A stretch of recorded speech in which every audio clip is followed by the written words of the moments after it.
Milí rodičia, milé deti, ak chcete, aby vám neušla ďalšia časť rozprávky na každý deň, dajte odber. Ďakujem.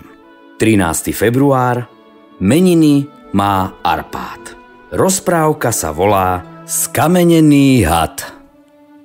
Raz si jeden gazda chystal v hore drevo a keď už mal fúru vrchovato naloženú, chýbal mu už len kolík na hamovanie, aby sa mu dole kopcom nerozbehla celá fúra a aby sa mu to tam nevysypalo. Pri jednom strome vidí pekný drúčik. Chytí ho za ruky a len vtedy zbadá, že to nie je drúk, ale to je had. Omotal sa mu okolo ruky, až mu celá zmodrela a chystá sa ho uštipnúť. Preláknutý gazda nemá sekeru po ruke, ale zavčasu si spomenul na zariekanie hada a tak začal zariekavať. Varuj sa ma, škaredník, viem na teba čary, ochránim sa od zvierat, ležiacich, chodiacich, lesných, polných, vodných. Čo tu chceš, ty škaredník?